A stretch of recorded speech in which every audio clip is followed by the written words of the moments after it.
This is Christine from Michigan, here to talk to you about a little show called Journey Quest. Journey Quest! Oh, that's terrible. This independent, award-winning series follows an adventuring party on a quest to find an ancient artifact. The Sword of Fighting. They're being hunted by assassins sent by the evil rulers. Wicked kings. It's in the name. As well as orcs who are a little miffed at their party's fighter. You killed every single orc to cross our path, and some that were nowhere near our path. Journey Quest is fan-funded and creator-distributed. The first 3 seasons are available on Amazon Prime and the Fantasy Network. Season 4 is currently up for funding on Kickstarter. Please check out this unique gem and add your support to the thousands of fans who have supported the show through the years. Get your donation in by July 12th.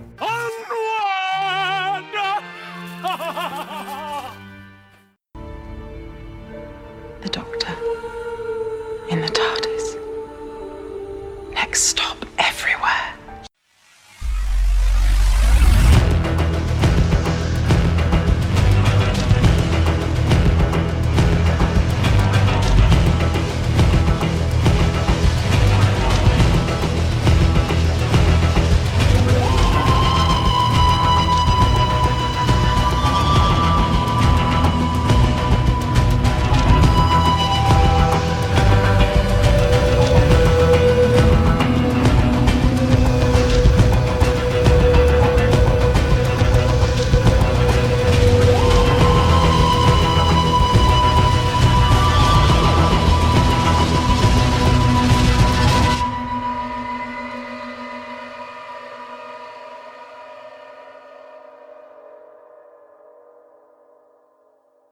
Hello again, everyone. Welcome back to Next Stop Everywhere, the Doctor Who podcast.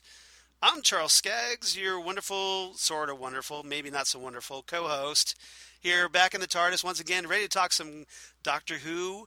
This time, of course, with returning special guest companion and one of the loveliest people you'll ever get to talk to, Jo Karelja. Welcome back to Next Stop Everywhere. Thank you, Charles. I'm very happy to be back on... I hope I got your name right this time.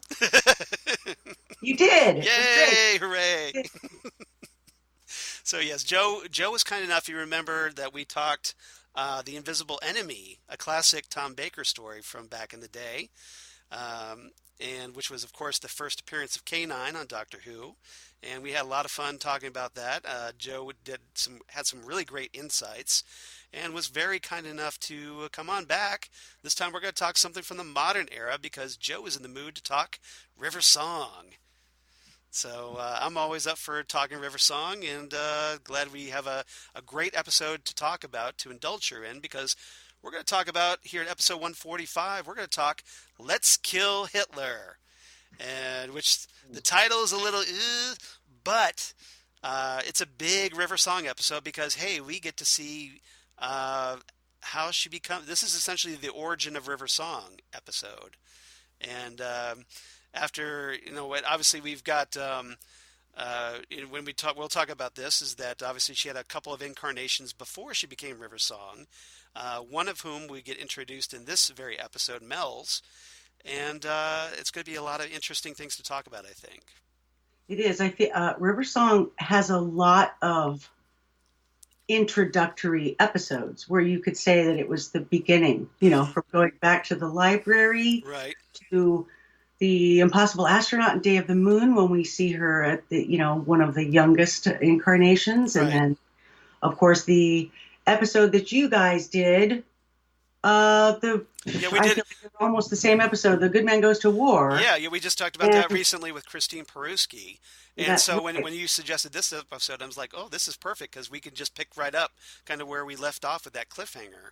That's right. And so that's when we first met, River Song as a baby. And it's one of those wonderful Doctor Who storylines where it's super timey-wimey. And there are many times that you could point to, well, that's the beginning of River Song's story. And there's like 6 of them. Well, this one's essentially Melody Pond becoming River Song, I would say. Is that pretty fair to say? Yes. And yes, so we'll find out exactly how that happens. All right. So This episode, of course, written by Stephen Moffat because nobody else could write something this complicated. All right. Directed by Richard Senior, and this was the 8th episode of Series 6 that aired way back on August 27th, 2011. Hard to believe this episode is almost 8 years old. I know, right? Time's creeping up on us. Yes. All right, starring, of course, Matt Smith as the 11th Doctor, Karen Gillan as Amy Pond, and Arthur Darvill as Rory Williams. Once again, Great TARDIS team. yeah, exactly. One of the great ones from the modern era. I think there's no doubt about that. I got a couple of trivia things I want to talk about before we get into our episode. Hey, good. Now, you notice that if you watch this episode, you notice that while activating the voice interface aboard the TARDIS, the Doctor gets shown holograms of some previous companions of his. And, of course, those come in the form of Rose Tyler, played by Billie Piper, Martha Jones, played, of course, by Freema Agyeman, and Donna Noble as Catherine Tate, and played by Catherine Tate. Now, he rejects all these because all of them, of course, make him feel guilty. Right. And he eventually settles on the young Amelia Pond, playing by the returning Caitlin Blackwood, who has a great exchange of dialogue with him. Yes. Yes, because you would be dead in 32 minutes. Oh, As gosh, she's fond of saying over and over and over again. And this episode is notable because this is the first time we've actually seen a regeneration of a female character on Doctor Who. It's the first time ever on screen in the classic era or in the modern era. That's a good point. And, this is the one that showed the complete change, from a physical appearance, from an old to a new incarnation. Right. Now, technically, River isn't a Time Lord, per se, but she's got a time head, as Amy's so fond of saying. Time head. She does have Time Lord DNA mixed in because there. she was obviously procreated on the TARDIS. That's So, right. and she's able to regenerate. So this is the first time we kind of see that. So it's kind of a good landmark for, setting the tone in which we'll obviously eventually see Jodie Whittaker regenerate into whomever when she's done with her era as the 13th Doctor. Right. Yeah, good call. Yep. So looking forward to that, and that we saw the male general regenerate into a female general during Peter Capaldi's era. Mm-hmm. But this is the first time we've actually seen that kind of woman regenerating into a woman, and I think that's awesome. I can't believe it took this long to finally see it on screen. I agree. Yeah, we got close back in the classic era, but we'll talk about that maybe a little bit later. Right. Yeah. So You talked about Romana's almost generation. Yeah, Okay. I might have something planned to talk about that later on. So Okay, good. I'm just going to tease that a little bit. So, of course, the guest cast this time, we get the return of Alex Kingston as, you guessed it, River Song, and also Melody Pond in this. And, of course, she's done plenty of Doctor Who episodes, and even now doing some Big Finish audio adventure for her Diary of River Song series, which I recommend checking out, because some of them are portraying her encounters with previous classic era Doctors. Yeah, I'm really excited about that coming out. Looking forward to it. Yep, and of course she's been on Arrow as character Dinah Lance on Arrow. She's been on ER, and she's currently on the Discovery of Witches series. So if you're at all interested in possibly checking that out, you might be interested to know that Alex Kingston's going to be on that. So I thought I'd mention that. We also had Nina Toussaint-White, who played Mels. I thought she did a great job in this story. She's actually appeared in the new Diary of River Song Big Finish audios. She plays, believe it or not, the second incarnation of a clone of River Song called Brook 2. Oh. And so kind of keeping up with that essentially Mels, or someone like her, played by Nina Toussaint-White, is essentially the second incarnation of River, no matter even if she's being cloned or not. So I thought that was kind of cool that they brought her back. And she did that in 2 stories called My Dinner with Andrew and The Furies. So if you're interested in checking those out. She's also been on episodes of this TV series Primeval. And she was on a series called Whitechapel, which is a personal favorite of mine. I like that one. It's a good drama series that was on BBC not too long ago. We talked about Caitlin Blackwood returning. We had Albert Welling as Adolf Hitler, who I thought did a pretty funny turn in this, as funny as Hitler can get, probably. Right. We had Richard Delane as Carter, and he turns up again in The Wedding of River Song, this series 6 finale, but kind of all that kind of mixed up timey-wiminess, because the Doctor isn't exactly letting time progress. Right. And the chaos that ensues there with that. He's also been in episodes of Outlander and in the movie Argo, and he played the acting commissioner in the big budget movie The Dark Knight. So that's kind of cool. We had Ella Kenyon as Harriet, and she played a great character known throughout British history, Boudica, the Celtic Queen of Britain. She played that in a Big Finish audio adventure, which was a Tom Baker 4th Doctor episode called The Wrath of the Iceni. And she was also a character named Romy in a 5th Doctor Big Finish audio called Equilibrium. And she's been on several episodes of The Catherine Tate Show, of course, with the actress that played Donna Noble. Right. Are you saying that that Big Finish audio you were talking about, yes, that she played, is that a story about Boudica? Yes, in the 4th Doctor, it's called Wrath of the Iceni, and yes, it's about Boudica. So if you're that sounds exciting. I'm gonna have to. Because Boudica is obviously a big historical figure, and it's a good story. Yeah, she's and Ella Kenyon. I've actually listened to that story. It's really good. So I recommend checking that out if you're at all interested about Boudica. You can learn. Thanks for the tip. It's Doctor Who, and you get to learn things. Yeah. All right. And for everybody wondering about where this falls in River's timeline, it essentially boils down to it follows the end of Day of the Moon, which was the second part of the season, first story of the season. And then it kind of leads into the very end of Closing Time, because River, after she's become a professor, River Song, after, she goes to the the Luna University and becomes a professor there. She ends up getting kidnapped by Madame Kovarian and placed in that impossible astronaut spacesuit and dropped at the bottom of Lake Silencio to kind of basically wait for her time. Right. This ridiculously complicated plan. It is very complicated and ridiculous. Yeah. So before we get into it, I want to talk about a little bit about the prequel mini episode, and then I want to talk about the actual story. So before I get into this, so what made you want to talk about this one? Well, wait, I'll answer that. But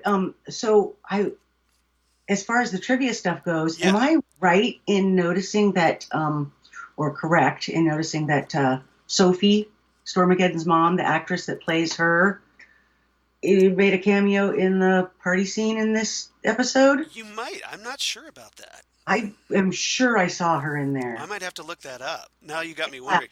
I might have to pull up IMDb and kind of verify that. I'm pretty sure. Okay, so why did I want to do this one? Well, I picked it because you had recently done A Good Man Goes to War. I thought that it was appropriate with there. Kind of got you in the mood to talk about it? Yeah, I mean, I think I only gave you a couple of different options, and this was the logical one. But I love River Song's story and the whole crazy arc that Stephen created with that. And it's just one of my favorite periods of Doctor Who. And so it's always fun to talk about those. And I know them pretty well because I've watched them, all of the episodes, way more than any person should have. Yeah, you were telling me that recently you just finished doing a marathon of Series 6.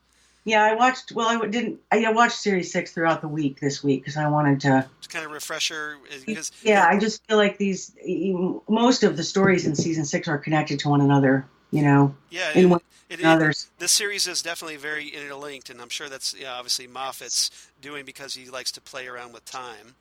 And thanks for picking it. Yeah, so it was good. Yeah, because it's always a good... as if you need a good excuse to go through Series 6 again, right? No. Yeah. It's been a lot too. Yeah, so that's good. So let's see here. I'm looking up Daisy Haggard, who was in Sophie in Closing Time. Uh-huh. And let's see what her little filmography says. You make a cameo. Actress. Let's kill Hitler. Let's find out here. So let's scroll down to Doctor Who. I know we're kind of doing this in real time, but hey, you got me wondering. Well, if it's not her, it's her evil Nazi twin. It could be her Tesselecta. There you go. All right, where is it? Did I pass it? I think I passed it here. Hold on. Doctor Who. There we go. Okay. Oh, let's see. 2 episodes. That's encouraging. But it doesn't say which episodes. No. Well, she was literally on screen for 2 seconds. Yeah. So that's. It went by pretty quick, but I'm sure it was her. Let's see. Yeah, I wonder why I wouldn't say that, but I did. Okay. Well, I guess we'll figure that. It's a mystery to be solved later. All right. Okay. All right. So let's talk about the prequel. It was released on August 15th, 2011, of course, written by Moffat. And in this one, Amy calls the Doctor to leave a message on the Doctor's answering machine, I guess, begging him to find Melody, kind of picking up from the events of A Good Man Goes to War. And even though Amy knows that Melody's supposed to grow up to be a River Song, she doesn't want to miss seeing her grow up. Go figure. Right. And as she ends her message, it's kind of revealed that the Doctor is very upset, and he was actually listening to the message, but chose not to pick up, even though she had pled for him to pick up. And he was kind of afraid, I think, to tell her that he still hasn't found Melody. Yeah, I'm sure that's what it was. He didn't want to face it, and he obviously feels terrible about it. But you've got to pick up the phone. Yeah, pick up the phone, man. Pick up the phone, man. It's like you're at this point you're like 1,000 years old. You should at least have you face Daleks and all kinds of horrible monsters. At least have the guts to pick up a phone. Oh, It's a guy thing, I guess. Yeah, we're cowards. We're cowards any day. All right, so let's get into our main episode discussion. Okay. And the first thing I want to talk about, let's talk about Mels, because I find her to be really interesting. I want to learn all about Mels. And, of course, I want to talk about Amy and Rory, because as we find out, Melody decided, well, hey, I guess I'm going to kind of, my parents, even though they're not going to raise me, essentially I'm going to be with them as I grow up, because I'm going to pretend to be their best friend throughout their childhood. Right. And we get a little through flashbacks and little quick cuts, kind of time skipping like a montage. We get a little taste of how Melody Pond in this incarnation of Mels became Amy's best friend, and kind of is responsible for kind of cluing Amy in that Rory has a crush on her. So what did you think? What did you think about these three in this episode? I loved that whole scene. The whole episode is really fast moving. Every moment is a lot of fun. It's one of those fast moving romp of a good Doctor Who episode. And I loved that beginning, the montage, of the kids growing up together, Amy and Rory and Mels. And you can see in hindsight, knowing the whole story, that how Amy is really acting like the mother figure toward Mels, who is the naughty child. Right. Amy and Rory have this real, which is weird, because Amy's kind of a troublemaker, and then here's Mels, who's even worse. She's even worse, but Amy and Rory really do act like Mel's parents, and that's kind of fun to see. Right.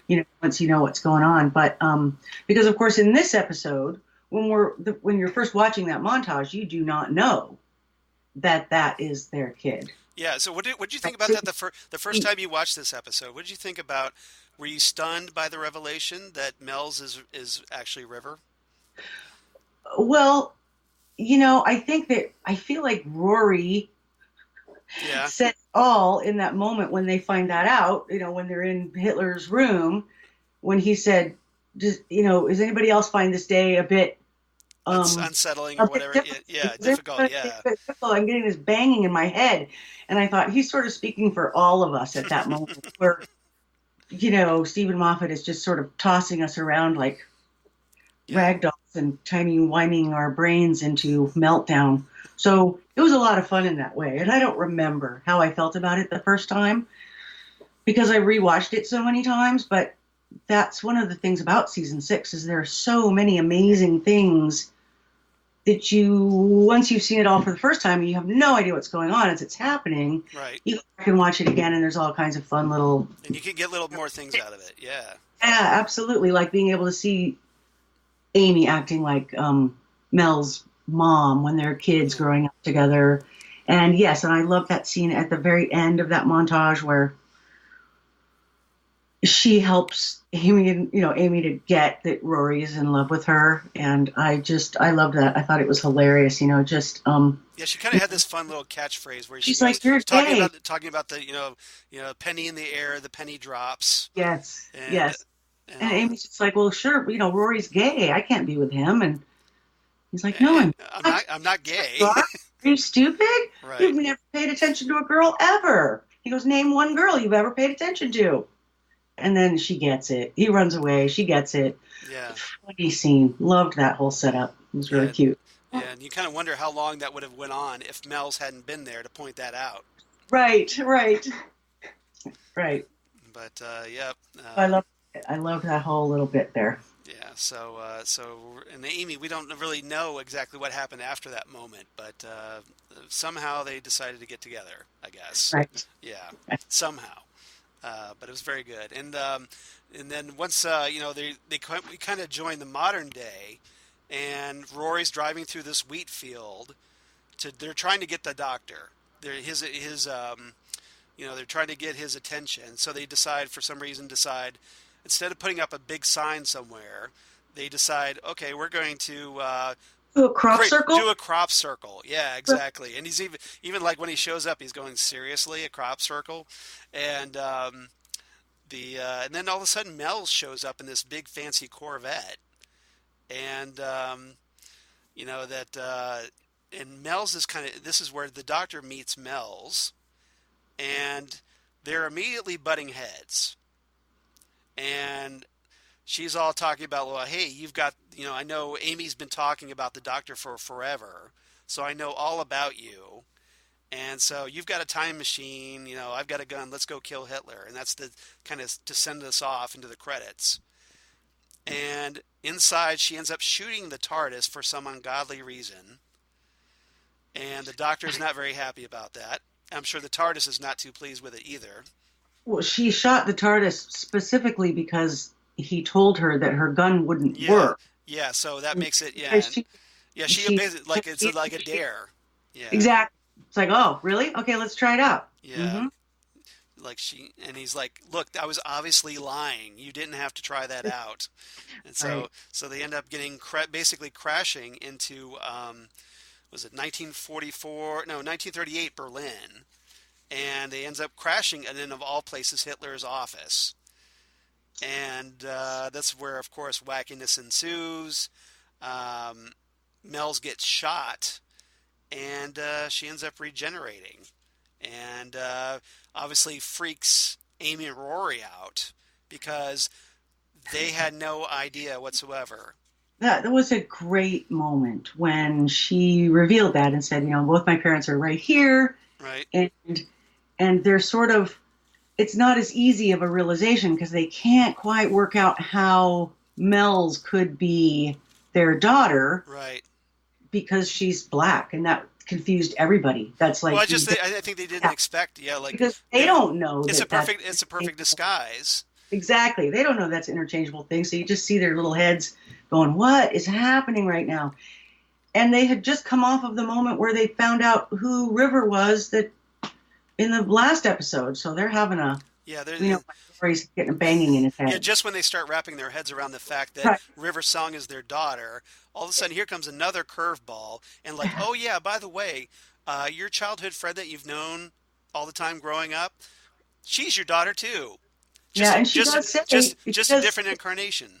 She does say, "You guys got to raise me after all." Right. See, you got to raise me after all. It took me a long time to find you, but and then Amy's probably going, it's not the same thing. No, it isn't the same thing. She's right. She's not wrong about that. And but obviously that causes problems for Amy and Rory, I think, later on. Yeah. But, but go back to that's the one thing about that I feel like really sad for Amy and Rory is that they essentially got robbed of that.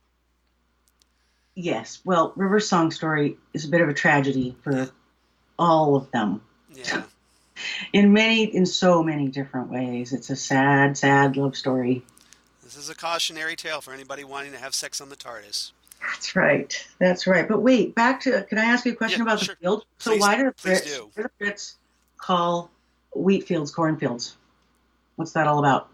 Because it's a thing. It is a wheat field. You're absolutely right about that. It is a wheat field. They showed the close-up of the wheat. It's very clearly a wheat field. My take on that is that Moffat wrote cornfield, but all they had was a wheat field, and they didn't change it. I think it's a production error. I think I heard somewhere that they call wheat fields cornfields. I could be completely wrong. Maybe that was just a bad dream, but I'll have to look into that. Now, there's another thing we have to look up. Yeah, I'm sorry. That's what happens when you see these episodes too many times. You come up with all kinds of questions. Yeah, it's all right. That's good. Everybody needs to do their homework. This is good. All right. So yeah, this is obviously, and of course the Doctor is just like, wait, what just happened? And so, and then Mels regenerates into Melody, who's not quite River Song yet. And I think that probably is going to lead us back into our second topic, where I want to talk about Melody, River, and the Doctor. Okay. So now that we've had the regeneration, Melody, I should still keep calling her because she's not River yet.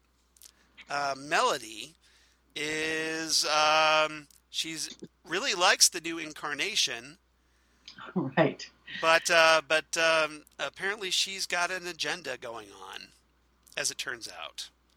She's still programmed to assassinate the Doctor.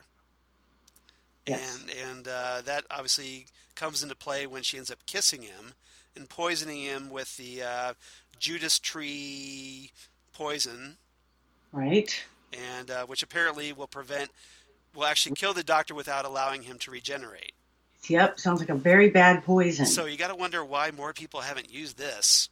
Right. Because this seems like this would be a great weapon against the Doctor if you can actually have something to kill the Doctor and not have him regenerate. Right. But anyway. Now we won't think about that too much. Yeah. So what did you think after the regeneration when River? Well, I keep saying River. Melody is kind of all over the place post regeneration, and she's having a ball, getting into all her new physical attributes, and enjoying being mature, and still having this kind of confrontation with the Doctor, where they're drawing guns on each other, and because they're both, creatures of time, essentially. They're able to kind of try to one-up each other, where she'll pull a gun, but the Doctor will have anticipated this and switched it with a banana and all that. So what did you make of that sequence? Well, again, it's such a fast-moving episode, and every minute there's something fun happening. And I did. It's when she first turned into River, mm-hmm. and was sort of being manic about her looks and her hair and her weight, all those things. I was sort of imagining the 20-year-old girl Mels. Right. She was really still her personality, but suddenly in this body, yeah. And it took a couple of minutes to really flip. Yeah, because she kind of made this comment to Rory right before she regenerated that she was trying on a dress size.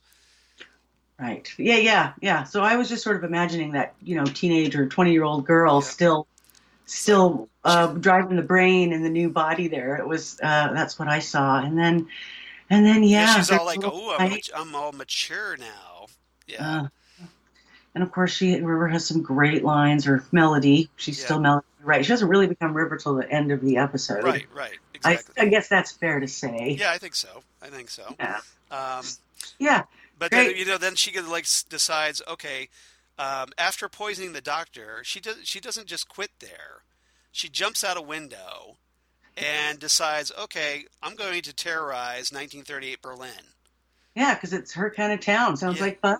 Yeah, so she, you know, like gets a hold of a motorcycle, drives off or whatever, and ends up holding up a restaurant and forcing everybody at gunpoint to take their clothes off because she's in the mood to shop Yes. for a new outfit.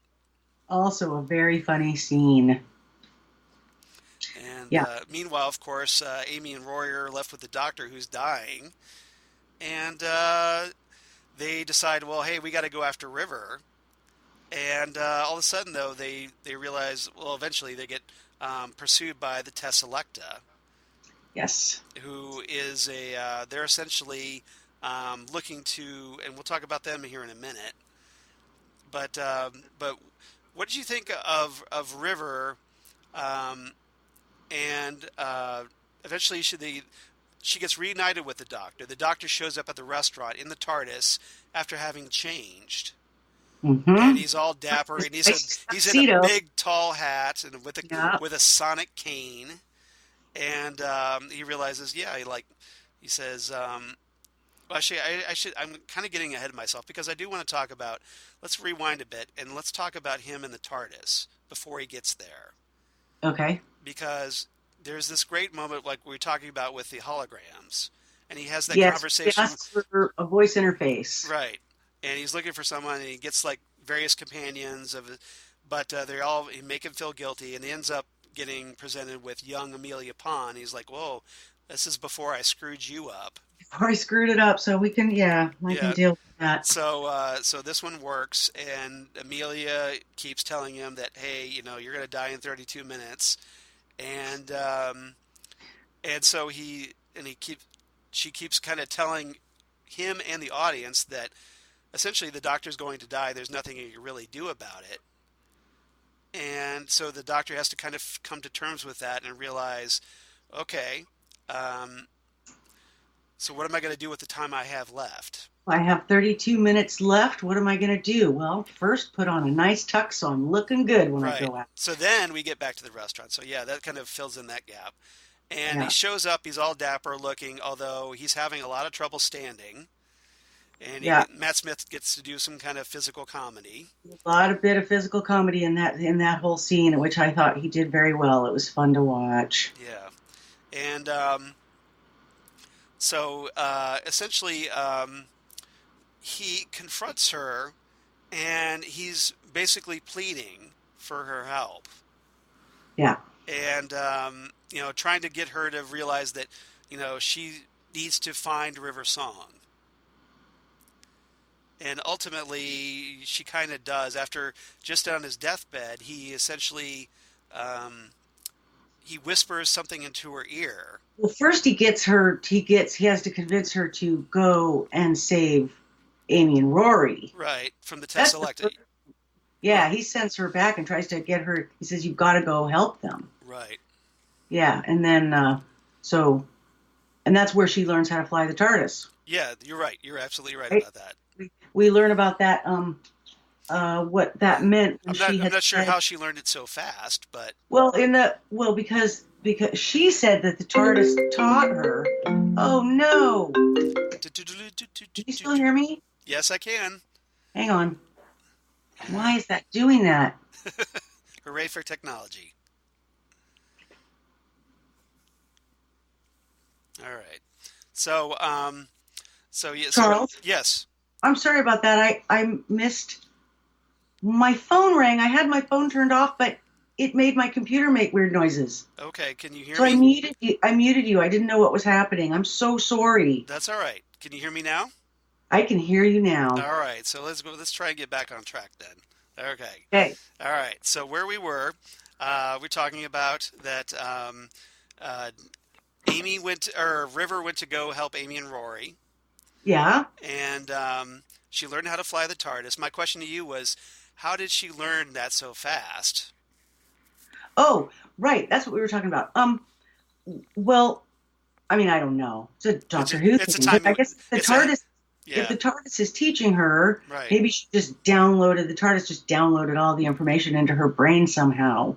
I don't know, but I do enjoy. I thought that was. Do you remember in the beginning, the season opener, the Right. Impossible Astronaut, or was it that one? Oh no. Well, dude, maybe just because she was No, born the in one- she was born in the TARDIS, so she has a connection to it, maybe, and then. Yes, that's what I'm thinking about that. But what I was trying to suggest was and I got confused about the episode. It wasn't this one. It was the Time of Angels. Right. When River first, drives the TARDIS, and the Doctor she says, I learned from the best. Right. And he said, oh, well, thank you. And she goes, well, you weren't available that day. Yeah. And now we know what River was talking about. The best is obviously the TARDIS itself. Was that the TARDIS taught her that day, and he wasn't available because he was dying. So Yeah, exactly. So that joke. Yeah, so essentially, River pilots the TARDIS inside the Tesselecta. That's mimicking Amy's body. Picks up Amy and Rory. It picks up it, yeah, saves them from the antibodies that are inside, and she brings them back to the restaurant where the Doctor's dying, and it's I think at this point where the Doctor whispers something into her ear and he dies, and Mellie asks Amy who River Song is, and then Amy and Rory kind of shoot her a look, going, "Really?" Yeah. And then Amy, they say, okay, she asked the Tesselecta to show Melody the form of River Song, and Melody learns that she's River Song. Yeah. So the question is, do you think that the Doctor whispered, like, I love River Song, and you need to find her and tell her that for me? We never get to know what he said. So it's all speculation, and it is speculation. But what do you think personally? Yeah, it seems like the most likely thing that he said was, that I love her, tell her I love her, right? Or something along those lines. That has to be what it was, to have turned her around so quickly to realize that the Doctor really cared about her. I think so. And loved her, and she had obviously, as a child, had fantasies about being with him, and romancing all of that stuff. So that would be the most logical thing. That's what he whispered to her. That tell her I love her. Yeah, and then she asked her parents, "Well, okay, is it worth it? Saving the Doctor is worth it." Right. And of course they say yes. Yep. And she agrees to kiss him and gives up all her remaining regenerations, to save him. Yes. But I'm guessing that was just accidental. She didn't. Yeah, I doubt that. I don't think she intentionally were like, okay, it's going to cost me everything. No, she just did it. Probably did it. It's River. She's impulsive. Exactly. Yeah, and then she ends up waking up in this hospital from the Sisters of the Infinite Schism, supposedly the greatest hospital in all the universe. So hopefully they get good medical benefits. And this is where the Doctor leaves her famous blue diary. That's right. That was a beautiful moment. The TARDIS blue diary. So essentially, the Doctor, again, in kind of a bootstrap paradox, is responsible for giving River the diary that she ultimately uses. Yes. Yes, it's a bit of a head scratcher. Yes, the whole season is. I love it. Love that. With it, he was the one who gave it to her, and we see it brand new there with a red ribbon, red bow. It's not all worn, and it hasn't met a single mark in it. It's perfect. Super sweet. I loved how the nurse said that River, that she would be that she just needed some rest, and she was going to be just fine. And the Doctor said, nope, she won't be. She'll be amazing. Right. And from there, we there's like kind of a time gap, and we essentially pick up with River. We find out that she ends up going to Luna University to study under, I guess, Professor Candy, this character, and who asks her why she wants a degree in archaeology, and she says she's looking for a good man. As in a good man to go to war. Uh-huh. And that kind of brings things full circle. Yeah. Great story. A lot of fun. Yeah. So let's talk for a moment about the Tesselecta.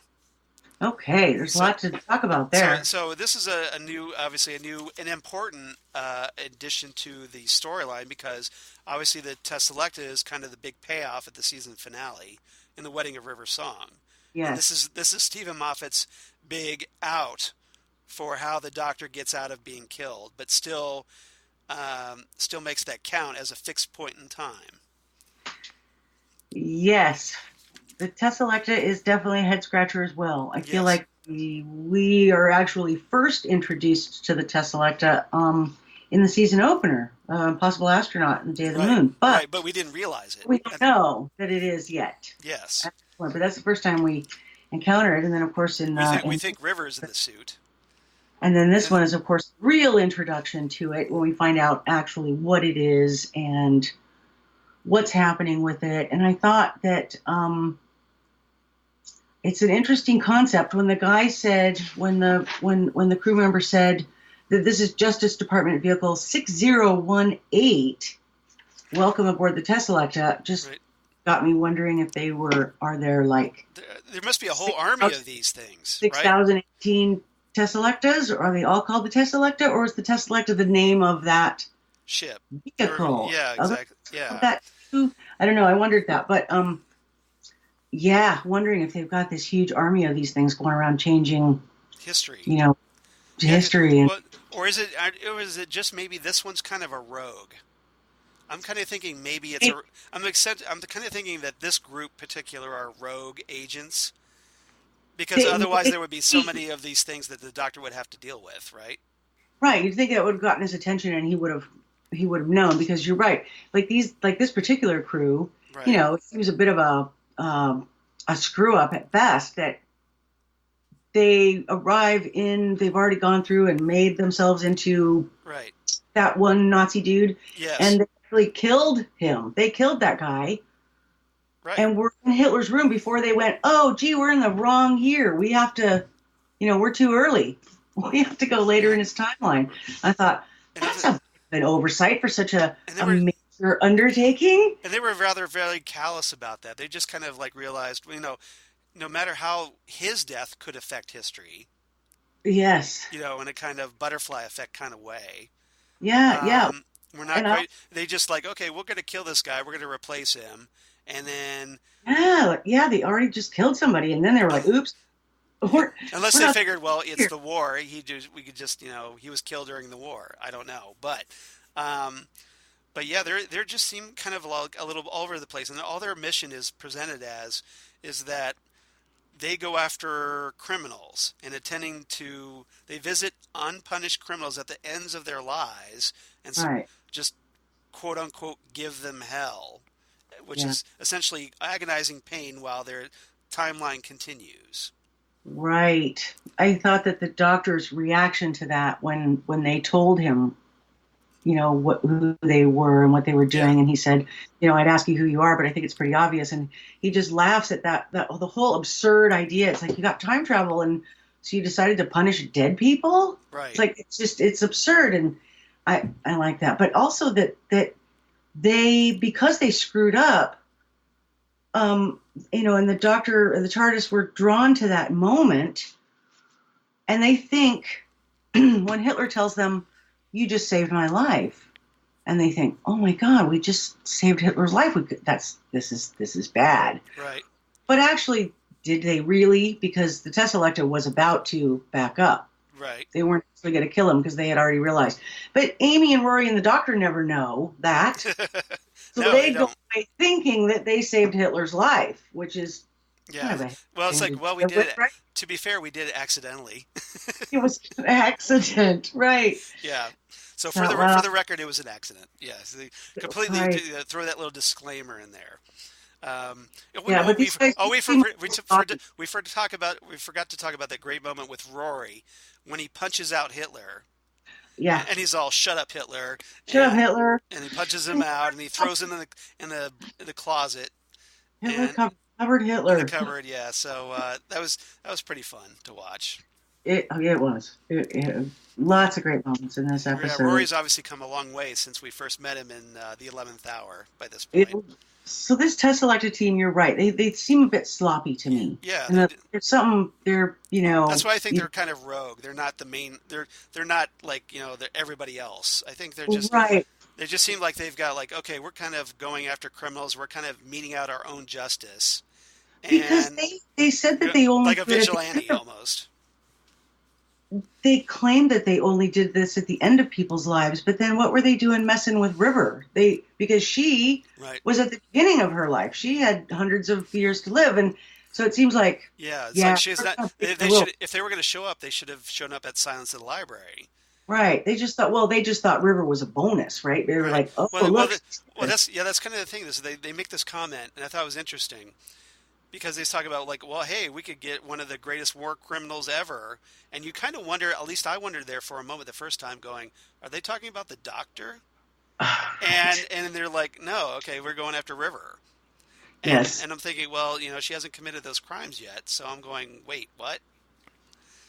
Yeah, that's a bit of a problem with those guys. They're being proactive. They're not, it's kind of like they're like, we know what's going to happen, so we're going to prevent it.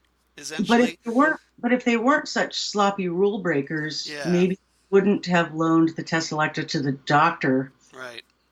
On at the day of the possible astronaut scene. Right. Well, I think the reason they did that is because they were all buying into the Doctor's death being a fixed point in time. They actually talked about that. Mm-hmm. So they realized that had to happen. So maybe they felt they had to help the Doctor carry that off. Yeah.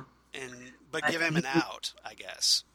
But he didn't actually die. It was a fake die. So. Right. But they didn't know that. Maybe he didn't, because Rule 1, the Doctor lies. That's right. Yeah. Yeah. Lots of crazy stuff to mix up your brain in this whole season. Yeah. All right. So anything else about this episode you want to talk about? Did you get out of your brain? Let's see. We got to those. I don't think so. If I do, I'll just, say it. No, okay. I think we've covered everything that's in my notes, I believe. Great. I like to hear that. All right. So we got everything. All right. So let's move on to our best lines of the episode. Do you have any favorite lines you want to talk about? Favorite quotes? I do. There's, of course, lots of great lines, and, in this one, it's constant great lines. All right, so let's hear some. I feel like one of the best ones, of course, is River's classic line of, I was on my way to this gay gypsy bar mitzvah for the disabled when I suddenly thought, gosh, the Third Reich's a bit rubbish. I think I'll kill the Fuhrer. Who's with me? That's a great one. It's an awesome one. That was one that I had. Epic. I like the bit between the Doctor and Mels at the beginning after she shoots the TARDIS, and he's all, "You shot it! You shot my TARDIS! You shot the console!" And Mels goes, "It's your fault!" And the Doctor goes, "How is it my fault?" Mels says, "You said guns didn't work in this place. You said we were in a state of temporal grace."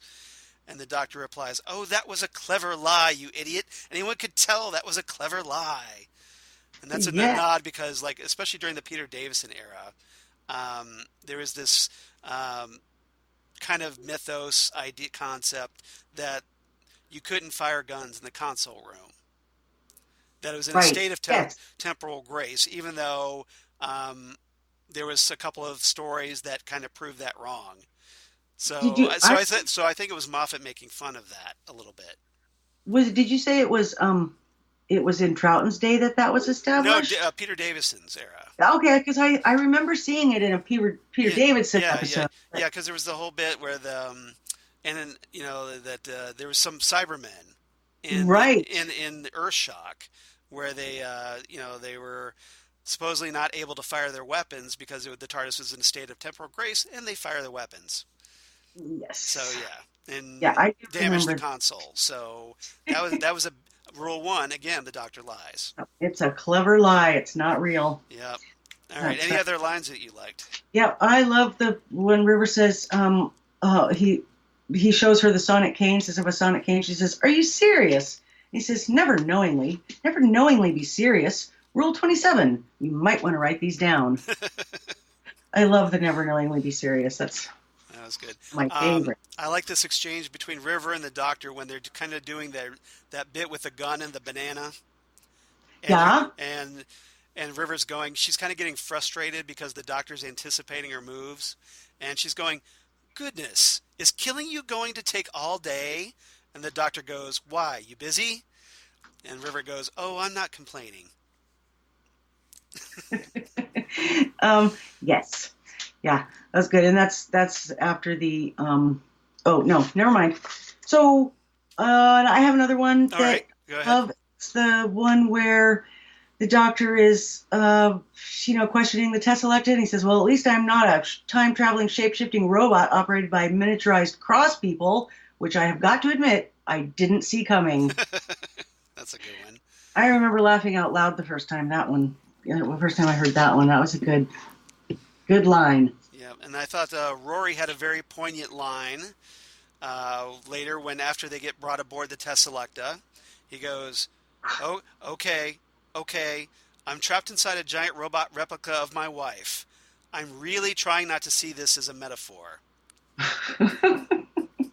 Yeah, that's a good one. I thought that was good. So, any other lines you liked?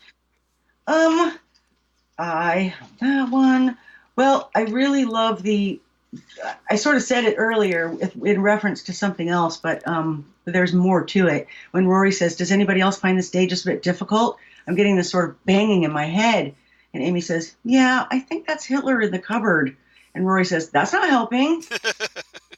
Yeah, I had that one too. That's a good one. I like that a lot. All right. Do you have a rating for this episode? Oh, my goodness. I forgot to think of the rating. Uh-oh. Do you want me to go first? I can go first. Yeah, you go first. All right. Hopefully I'll inspire you. So I really like this one. It's a bit confusing, but of course, a lot of Moffats are. And obviously there's a lot of stuff that gets paid off later on in the series. I'm going to give this one 8.5 out of 10 spiffy new TARDIS diaries. Oh, nice. Spiffy new TARDIS diaries. Yep, because brand spanking new. So you said 8.5. I did 8.5. But don't feel free to be held down by that. Do what you want. Well, I have to give it a 10 because I can't. You really enjoy this. You really love this one. I love all of season 6 because like I said before, I really almost feel like it's all one story. Right. In one sense, it is, and I love season 6. Seasons 4, 5, and 6 are my favorite seasons of Doctor Who, and this one could be right up there. I don't find anything wrong with the episode. It's fun from start to finish. Yeah. And there's a million great lines in it, and it gives you a sort of banging in your head, and all of it ticks all of the Doctor Who boxes. I love every minute of it. Great. So you get a perfect 10 from Jo on that one. Yeah. Nice. Yep, I think so. Oh, and a perfect 10 of what should it be? Hitler's in the cupboard? There you go. There you go. Hitler's in the cupboard. That sounds good. 10 out of 10 Hitler's in the cupboard. 10 out of 10 Hitler's in the cupboard. You never get tired of Hitler in the cupboard. All right. Okay, so reverse the polarity this week. Now I kind of teased this a little bit earlier in the episode. So I was trying hard to think about, okay, well, if you liked Let's Kill Hitler, what's a good classic story you might kind of enjoy along those lines? So I thought, okay, let's go back to the Tom Baker era for Destiny of the Daleks. There you go. And this was the first serial of season 17 in 1979, written by Dalek creator Terry Nation. And in this one, the Fourth Doctor has installed a randomizer on the TARDIS to avoid, dodge the Black Guardian, who was the big bad of the season before that, the Key to Time season. And while he's repairing K9, the Doctor notices that K9 has a form of laryngitis. Somehow, K9 gets laryngitis. Just roll with it. And as you do, it's Doctor Who. So he calls for Romana, and this is where my comparison to Let's Kill Hitler comes into play. Okay. Because, and Jo probably knows exactly where I'm going with this. So he's surprised because Princess Astra from the preceding story, the Armageddon Factor, emerges in full regalia, but it's not actually Princess Astra. It's actually Romana, who has regenerated willingly, intentionally, into the form she's modeled on the princess. And this was caused, of course, because the actress Mary Tam, who played the first Romana, left the show, and was Lala Ward, who played Princess Astra, was taking over the role.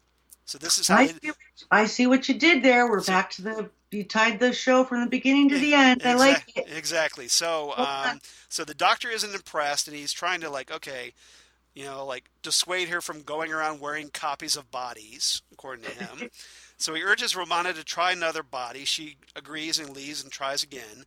She comes back, and she's trying on another dress size, this time as a dwarfish, purple-faced female, and but still retains Romana's voice. Unhappy with the height, she is told by the Doctor to lengthen it and leaves to try again. So this time she comes back looking like something like a drag queen. And the Doctor gives a polite, no thank you, not today. And then Romana goes back, tries on an extremely tall, willowy, and serious-looking female form, which the Doctor dismisses as being too tall. And he advises her to wear something more sensible and stylish, and she returns in an outfit that, hey, looks pretty much exactly like his. He's wearing a big floppy hat and a coat that looks just like the Doctor's. He's delighted. He's delighted by this until he realizes that she still, once again, resembles Astra, only in his hat and coat. And so this time he gives up, and he's like, okay, your mind's made up, and he just rolls with it. Okay, she looks like Astra now. So that's essentially, Romana essentially regenerates for fashion, as we're told. Yeah. Which seems like a rather waste.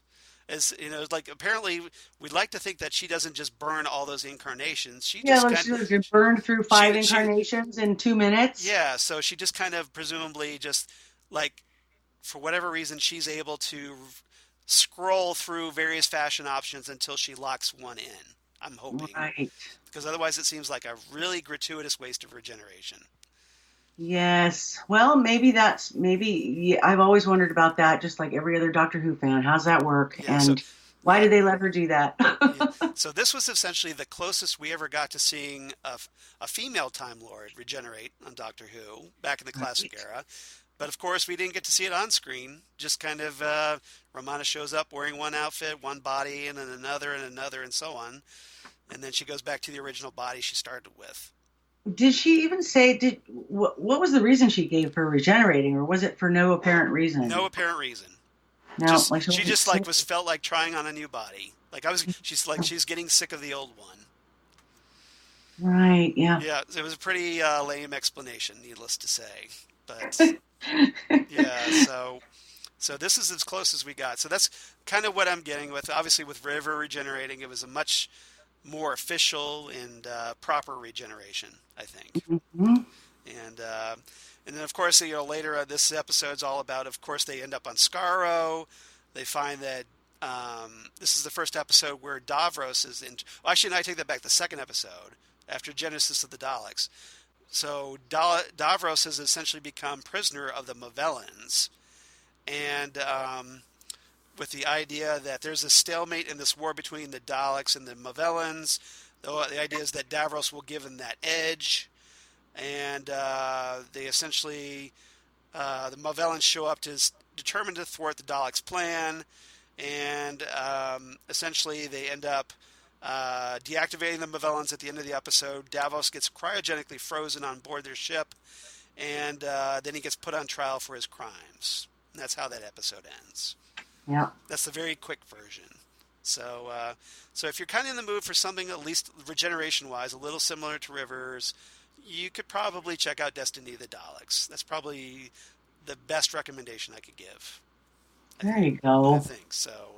So see, I covered it. I told you. That was a good one. Well, we did see the early, the little girl version. Yes. Of Melody regenerate, but we didn't get to see her version, yeah. But we didn't get to see the other side of what she turned into. Yeah, we don't see half of it. We just have to kind of presume that she turned into Mels, young Mels. Yes, because she said she was a toddler. Yeah, so she Yeah, her childhood was, she started off as the girl we saw in the Impossible Astronaut, and then she regenerates into young Mels. Somehow young Mels finds her way to Ledworth. She hooks up with Rory and Amy. Now the question is, where was she living all that time? Presumably Right. You would think that Amy and Rory are like, wait, where did you have parents, or did you ever go over to Mel's house, or how'd that work? Yeah, I wondered those things myself, but of course there are no answers. And I also wondered about how Mel's, talked about the doctor, like during that montage when she was a kid and a teenager, how she would say, well, the doctor didn't save the Titanic, or the doctor didn't stop Hitler. And where did she get the idea that the doctor was a superhero like that ran around doing that? Because even Amy wouldn't have known that. Right. She's only right. And so how did she get that idea? Or did she just think that because he had a time machine, he should have done these things? So I was trying to get into Mel's head about why she thought of him that way. But we'll never know the answer to that either. Well, that's Moffat for you. There's a lot of loose ends with Moffat. That's right. Well, and as a writer, it frustrates me to no end. Yeah. Well, you know what the fun of it is, though? Yeah. I enjoyed those days of Doctor Who when we had Moffat doing all this kind of stuff, because it allowed for us to make stuff and speculate and talk to other Doctor Who fans about, could it be this or that or the other thing? And, nerds like to talk about stuff like that. Yep. So everybody has their own theories and stuff. So feel free to speculate on your own. Right. All right. We got a lot of listener feedback this week. Is there anything else you want to talk about this episode before we move in to our feedback? No, go ahead, Charles. I think we're good. Okay. All right. I didn't want to step on your toes there. Sorry about that. Oh, no worries. All right. So we got some feedback. A lot of feedback on Fires of Pompeii, because for those who are not aware, we've had some posting issues. Unfortunately, Karen Lindsay has, for those who don't know, she has issues with MS, which is a horrible condition. And our thoughts are obviously with Karen, because we miss her terribly. And she's been having some issues with some new medication. And ever since she was moved, she's had some technical difficulties getting on to record. So it's been a little iffy about when we can actually get help from Karen.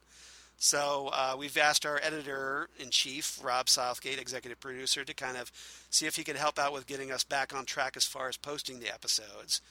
And I've kind of asked for the keys to the kingdom to hopefully get us back on track for posting episodes. So we're kind of playing a little catch-up at the moment. We've got a couple episodes in the bin, and we're just finishing up this one. So here's one more. We need to get it posted. So we're, as a result, we're still kind of catching up on getting everybody back synchronized. And so David K. Proctor writes in about Fires of Pompeii, which we talked about here a couple episodes back. Yeah. So that was a really good one, of course, from the Peter Capaldi era. Or, I'm sorry, the David Tennant era that featured Peter Capaldi, excuse me. Yes. And Karen Gillan, I might add. Yes. So yeah, sorry, I got thinking Peter Capaldi, and I was like, oh, wait, no, that's not it. It's not his era yet. Gotta wait. So David writes in, he says, good choice, love this one. It's good to see actors that we know and love in roles from between them, that we knew between them. Peter Capaldi and Karen Gillan are two of my favorites. More importantly, it's good to see the companion in the story, and companions represent the audience, of course, be able to make a real influence on the Doctor for good. Even when you feel helpless and like that there's nothing you can do, you do all that you can and keep fighting to the end. And that was one of the things I talked about, that Donna's great for the Doctor in that remark, because she makes him focus on what's important and saving the little guy, and not so much about the history. Yeah. And that's one of the things that makes Donna a great companion, in my opinion. Donna wasn't always the companion that I wanted, but she is the companion we needed. I agree with that. And I'm not sure other companions would have had the ability to stand up to the Doctor like that and insist that he do the right thing. I think that was a valuable trait that was brought back with Bill. I agree with that. Unfortunately, Bill had a rather unfortunate fate, as it turned out. Well, so did Donna. Moffat shakes fist. But yes, so did Donna. I agree. One other thing, I think increasing actors are finding wide success because of their time on Doctor Who, and wildly successful actors are taking parts on the show, demonstrating that it's truly an international mainstream hit, not just the cult British show that we loved as children that our friends made fun of. Yeah, well, if they made fun of it, why are they still your friends? Right? That's right. Find better. You can find better friends. Doctor Who comes first. Right. All right, so I'm kind of going to abbreviate this for time, but he says, "Keep up the good work. I consider y'all an oasis in the Who-less desert we are stuck in." Thank you, David K. Proctor. That was very sweet, David. Thank you. We try to help fill the void between these seasons that they keep giving us these big, long hiatuses, or hiati. Take your plural. It's horrible, whatever it is. Yeah. Let's go with hiatuses. That sounds good. All right. Okay. All right. So thank you, David, for writing in. Always great to hear from you. Holly from Wisconsin writes in also about Fires of Pompeii. She writes in, "Hey, Charles and Jesse. It's been a while since I watched the 10th Doctor and Donna's story. Forgot how much I love this pairing. The scene in the beginning with Donna speaking Latin in the TARDIS and translating into a different language because of how Donna's accent sounds. That was funny. The Doctor really needs to look into a low jack or a TARDIS warning system on his sonic screwdriver, especially if someone or something is moving the TARDIS from its landing spot, right? Right. Because you would think, like, okay, you can locate your phone wherever. There's got to be an app somewhere that the Doctor could go, like, okay, where's my TARDIS? I totally agree with you, Holly, on that one. That one drives me insane. But it's the Doctor, you know. Can't make it too easy on him, I guess. I think he had that worked out by season 7, didn't he? He did, but who knows if it's... Realized the TARDIS was at the South Pole? Yep, you would think. Love the appearances from Karen Gillan and Peter Capaldi. Who knew that they were, when they first aired years later, they would be acting on the show again as companion and Doctor. That's very cool. And we get the fixed point in time conversation between the Doctor and Donna, which kind of comes into play here in this episode that we just talked about. The running couple gag still gets me along with the "I am Spartacus" line, like that. Nice foreshadowing for the return of Rose and the episode turned left with the "something on your back" line to Donna. The Doctor using a squirt gun to keep the pyroviles at bay was a very smart move. And the Doctor having to decide what to do and knowing the consequences was almost slightly like the decision of destroying the Daleks or not. The Doctor saving the family at the end was a great touch, and I love the new household gods. I'll wrap it up here. Holly from Wisconsin. Yay. So it looks like a lot of people were glad that we covered Fires of Pompeii. I was glad to hear that. It's a great story. It's a great story. I got another one here later, but Holly also writes in about Let's Kill Hitler. So Holly's getting a little current now. Okay. So this is obviously relating to you, Joe. She goes, "Hey all. The opening with Amy and Rory making a Doctor crop circle has me chuckling. Leave it to them to get his attention that way. Love the flashbacks with Melody growing up and Amy and Rory playing their surrogate parents in those scenes. Little do they know. The realization of Amy that Rory likes her is priceless." That was a funny scene. Rory putting Hitler in the cupboard was something I didn't see coming at first, and then we get the reveal that Melody has the Time Lord energy and regenerates into the woman we know as River Song, and she is quite the Spitfire like she always is. And Amy and Rory finally find out that they have watched and been with their daughter as they all grew up. The motorcycle chase scene was interesting. Yeah, it was. The Doctor can rock the tucks and tails, she adds. And River saving the Doctor with her regeneration energy after finding out who she really is. And their wedding was something that I didn't see coming the first time I saw this. A great episode. I'll wrap it up here, Holly from Wisconsin. Well, I think it's only fair that River, saved the Doctor considering she poisoned him in the first place, right? That's right. So she kind of had to erase that mistake. So, let's see. Lastly, we get a new person writing in to Next Stop Everywhere. Hannah Scorapa. I hope I'm pronouncing that right. Skorapa, Scorapa, I think. So, Hannah, thank you so much for writing in. She writes in about Fires of Pompeii as well. She goes, "Greetings, Charles and Jesse. I recently discovered your show and saw that you had a review of Fires of Pompeii coming up, so I thought I'd chime in with a few thoughts. She goes, as apart from the somewhat dated CGI, this episode is visually stunning.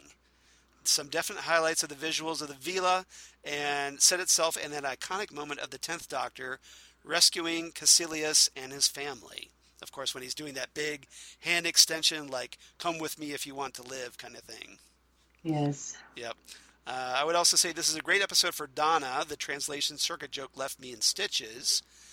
I know that a lot of fans were hesitant back in the day about the return of Catherine Tate, but I assume this is the episode that ultimately put a lot of fears to bed.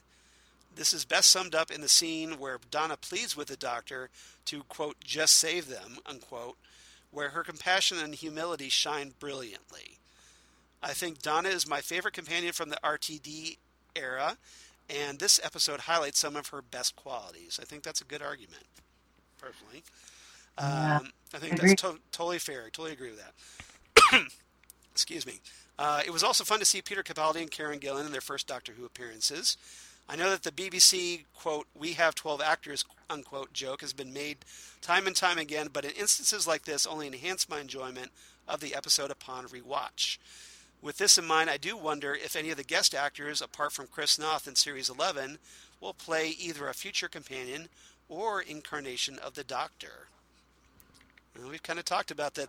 There's a lot of characters that have definitely companion potential, I think, that we could obviously see again some point in the Doctor's future. We'll see. Yeah, sure. We'll see what Series 12 has in store. To wrap things up, the episode was referenced quite a bit in the 13th novel, Doctor novel Combat Magics, which involves Attila the Hun and the fall of Rome. I have not read that yet. I hope it's good. Please let me know, right? And let me know if you liked it. In one part of the story, the character tells the Doctor that she looks like a Roman. And her response to some of this is, sly, you should have seen my last face. That's a good line. I like that. The other reference I won't go into depth about, but it made me chuckle a great deal as it culminates in a joking line that showcases how little our current companions actually know about the Doctor. That's a good point.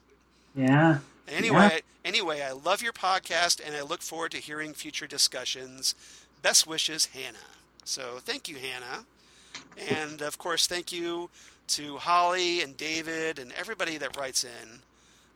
We appreciate all our listeners here at Next Stop Everywhere. You guys are great, and especially Joe, who's kind enough to help us out.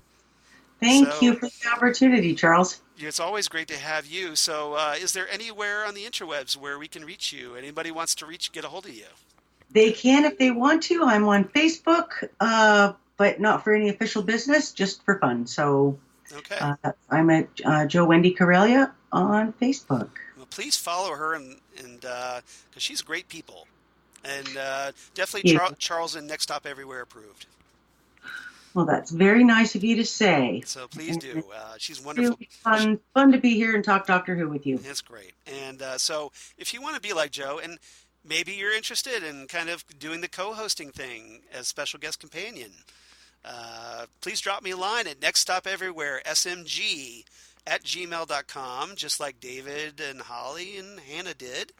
And let me know, if you're interested, there a particular episode you want to talk about that we haven't already covered here. Please drop us a line, or you just want to say hi or let us know what you think of certain episodes we talked about. Drop us a line, like I said, nextstopeverywheresmg@gmail.com, or on Twitter at nextstopsmg. That's for Southgate Media Group, for anybody wondering. So that's at nextstopsmg on Twitter, or on Facebook at Next Stop Everywhere, the Doctor Who podcast. Or Instagram now at Next Stop Everywhere Podcast on the Insta for all the kids that enjoy the Instagram. And so please check those out, and we'll try and post cool stuff. Hopefully I'm going to be posting some pictures of my upcoming, to be doing a panel on Doctor Who, the state of Doctor Who today, at the Origins Convention here in Columbus, Ohio, this Saturday. I was actually asked to be on that, and it's my first ever panel, you guys. I'm a little nervous, but we'll see how it goes. That's very exciting, Charles. So, congratulations. That's going to be really fun. You're going to do great. I thank you very much. I certainly hope so. And my reward for getting through that panel is the ability to race over and hopefully get the autographs of Fraser Hines and Weddy Padbury, who played, of course, Jamie and Zoe during the Oh, Patrick yeah. Troughton era, and I've never met them before, and so this is my big opportunity to get their autographs, and I'm seizing the day on this. Yeah, that was fun. They were good stars. So I really hope they don't cancel on me.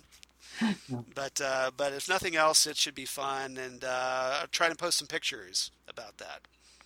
So in the meantime, obviously, if you want to get a hold of me, you can reach me on Twitter at Charles Skaggs, or on Instagram at Charles Skaggs, or Facebook at Charles Skaggs in Hilliard, Ohio. I'd definitely appreciate that. And my blog, Geeky Things, if I get the thing to work. Damn good coffee. And hot. Damn Good Coffee and Hot, where I talk about all the stuff we talk about here in Next Stop Everywhere, including Doctor Who, Torchwood, Sarah Jane Adventures, news of my other podcasts that I do for Southgate Media, including Titan Talk, the Titans podcast that I do with Jesse. We're kind of wrapping things up as Doom Patrol ends. But Jesse and I are going to be doing, we're bringing back the Fandom Zone podcast that I did previously with Karen. We got her okay. And Jesse's going to be joining me as a co-host with that while she's unable to record. And we're going to be talking Krypton Season 2. So if you're a fan of Krypton on Sci-Fi, you can hear us talk about that on the Fandom Zone podcast, also on Southgate Media Group. And also Ghostwood, the Twin Peaks podcast that did with Zan Sprouse, wife of comic artist Chris Sprouse. We're going to talk about all things Twin Peaks, David Lynch, etc., because I don't have enough going on in my life. So... Right. So everybody check those out. I would definitely appreciate that. I'm sure Jesse would too. And next time on Next Stop Everywhere, I've been waiting for this. Jesse and I are going to be talking The Wedding of Sarah Jane Smith. And if that doesn't ring a bell to Doctor Who fans, it may to fans of the Sarah Jane Adventures, because this was the two-parter that featured none other than David Tennant as the 10th Doctor. So we're finally going to be talking the Sarah Jane Adventures on Next Stop Everywhere, and I'm really happy about that because I've been dying to do. And this is a great one. I think that's great that you're going to do that. That is one of my favorite episodes. Yeah, and to give everybody a little tease that this month for Jesse's episode, we're gonna, because he's doing once a month until the new season. And so we're doing The Wedding of Sarah Jane Smith this month, and then we're going to be doing The Death of the Doctor, the one with Matt Smith, next month. So stay tuned for that. Cool. So I'll tease that in the future. But other than that, thank you so much, Jo, for joining me here. I really appreciate it. I hope you had fun. I did. I always have fun talking Doctor Who, and you are such a gracious and kind host. I appreciate. Well, you're going to spoil everybody's preconceptions about me of being a horrible person now. No, you're a very nice person, and thank you for having me back. And and I appreciate all the listeners for putting up with me. I had a really great time talking Let's Kill Hitler, and I hope everybody tunes in for the Sarah Jane Adventures next time. Yeah, please do. And I want to give Jo some congratulations because, hey, she had grandbaby joined her in the world. So congratulations to you, Jo. Thank you very much. It's my very first grandchild, and he is he's the best baby ever, and I'm not biased about that at all.